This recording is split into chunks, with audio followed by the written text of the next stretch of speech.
رات کا سناٹا گہرا ہو چکا تھا، آسمان پر بادل چھائے تھے اور زمین پر گرد و غبار ابھی تک مارکہ دن کا شور اپنے اندر سموئے ہوئے تھے کہ اچانک دریا کے کنارے پڑاؤ ڈالے دشمن لشکر میں سے گھوڑے کے ہنانے اور سپاہیوں کے خیموں میں چراغوں کی مدھم لوہانے لگی، لیکن کسی کو یہ گمان بھی نہ تھا کہ ان پر ایسی قیامت ٹوٹنے والی ہے جس کی آہٹ ابھی تک انہیں محسوس نہ ہو سکی، کیونکہ حضرت خالد بن ولید رضی اللہ تعالی عنہ جو ساری رات اپنے مجاہدین کے ساتھ خاموشی سے آگے بڑھ رہے تھے،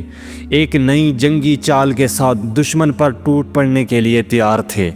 سامنے ایرانی سلطنت کے ایک بڑے گورنر کا لشکر تھا جس میں ساسانی فوج، عیسائی قبائل اور کچھ بدو سردار شامل تھے۔ سب ایک بات پر متفق تھے، کل صبح خالد کے لشکر کو صفحہ ہستی سے مٹا دینا ہے،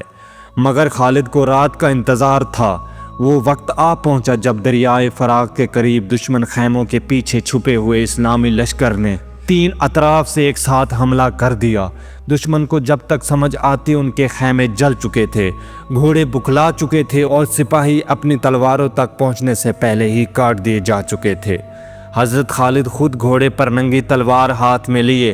دشمن کی صفوں کو چیرتے ہوئے جا رہے تھے۔ ایک سردار جسے ایرانی شہنشاہ نے شیر فرات کا لقب دیا تھا، خالد کے سامنے آیا اور بلند آواز میں للکارا، تو وہ ہے جسے عرب سیف اللہ کہتی ہے، دیکھ میں تجھے کیسے مٹی میں ملاتا ہوں۔ ابھی اس کے الفاظ پورے نہ ہوئے تھے کہ حضرت خالد نے ایک ہی وار میں اس کی گردن جسم سے الگ کر دی اور اس کا سر نیزے پر بلند کر کے فرمایا،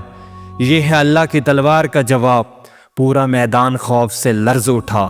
دشمن فوج نے پیچھے ہٹنے کی کوشش کی مگر دریا پیچھے تھا اور آگے خالد، اب نہ آگے جا سکتے تھے نہ پیچھے۔ کچھ سپاہی دریا میں کود گئے، کچھ بھاگنے لگے، مگر حضرت خالد نے فوج کو حکم دیا کوئی نہ بچے، اور پھر وہ منظر تھا کہ دریائے فراق کا کنارہ انسانی لاشوں سے اٹ گیا، پانی سرخ ہو گیا اور گھوڑوں کے سموں کے نیچے زمین خون سے گیلی ہو چکی تھی۔ ایک چشمدید گواہ کہتا ہے، میں نے دیکھا حضرت خالد کے چہرے پر پسینے کا ایک قطرہ بھی نہ تھا، مگر ان کی آنکھوں میں ایسا جلال تھا کہ دشمن سپاہی انہیں دیکھ کر تلوار گرا دیتے تھے۔ جنگ ختم ہوئی تو دشمن کا ایک بھی جرنیل زندہ نہ بچا۔ حضرت خالد نے لشکر کے سردار کے خیمے میں جا کر قرآن کی تلاوت کی اور فرمایا، ہم مال یا زمین کے لیے نہیں لڑے، ہم تمہارے غرور کو توڑنے آئے تھے۔ اس رات کے بعد ایرانی سلطنت کے اکثر سرداروں نے اپنے خاندانوں کو لے کر فرار اختیار کیا اور کئی نے صلح یا اسلام قبول کر لیا، لیکن وہ مقام آج بھی عراق میں یوم الدین یعنی خون کا دن کے نام سے یاد کیا جاتا ہے۔ اس رات صرف ایک اسلامی جرنیل نے ہزاروں کے لشکر کو یوں سی کشت دی جیسے سرہائی آندھی کھجور کے درخت گرا دیتی ہے، اور اس واقعے نے دنیا کو یہ سمجھا دیا کہ حضرت خالد کو اگر اللہ نے اپنی تلوار کہا ہے تو وہ تلوار صرف دشمنوں کی گردنیں نہیں کاٹتی بلکہ ان کے غرور، ان کے تاج اور ان کی سلطنتیں بھی چھین لیتی ہے، اور یوں اسلام نے وہ قدم رکھ دیا جو پھر کبھی پیچھے نہ ہٹ سکا۔